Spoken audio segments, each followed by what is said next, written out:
This is an ancient Indian dude with far too much time on his hands. And these guys are cutting-edge, pioneering brain scientists. Now what could they possibly have in common? Welcome to the Science of Yoga and What It Means to Us, Part 1. Let's go back thousands of years to the ancient world. The first mystics would leave their towns, villages and everyday distractions to find solace in the forest. There, in isolation, they studied their own inner experience. As they looked within, what they found was a myriad of thoughts and emotions, just like most people would.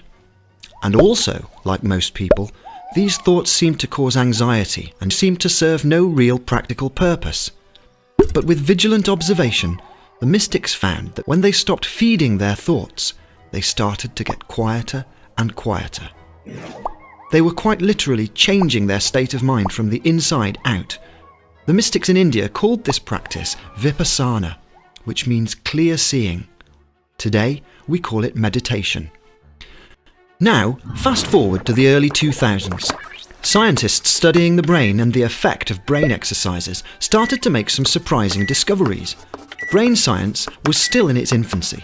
And in fact, up until late into the 20th century, it was still thought that the brain was solid, like concrete, unable to change in its structure. But then, they discovered a phenomenon called brain plasticity. It seemed the brain could actually change. It could be shaped and rewired by exercise. And guess what they found had the power to cause structural changes? Yep, meditation. Several studies found a whole host of structural changes in the brains of people who meditated. Here are some of the changes they found. The default mode network, which could stimulate wandering and aimless thought grooves, was quietened down.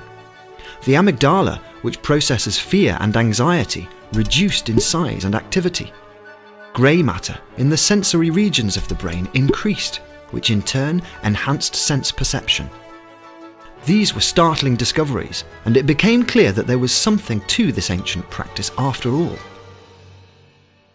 But it's not just neuroscience. The field of psychology also owes some recent developments to this Eastern philosophy. The mystics of old times claimed this simple fact.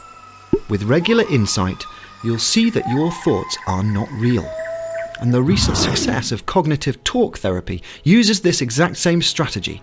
The subject learns to see the falseness of their own repetitive thinking. They are simply an interpretation of what is going on, not the actuality of what's going on. So, what's the difference, you might ask? Well, say someone next to you makes a sarcastic remark. This may trigger you to start thinking about a number of possible explanations, and they could all be completely false. For example, she did that on purpose. Everyone does this to me. They're all planning to keep me down, etc. See how these thoughts lead to other thoughts which multiply with each other? The philosophy of vipassana is to see that these thoughts are nothing more than stories in your head. And as you get better, they stop multiplying so quickly. But don't be disheartened, it takes practice. By the way, you don't necessarily have to look like a yogi or sit like a pretzel to meditate. So whether it's breathing meditation, watching meditation, dancing or fishing meditation, whatever clears your mind is a great place to start. All of these techniques contribute to a healthier mind.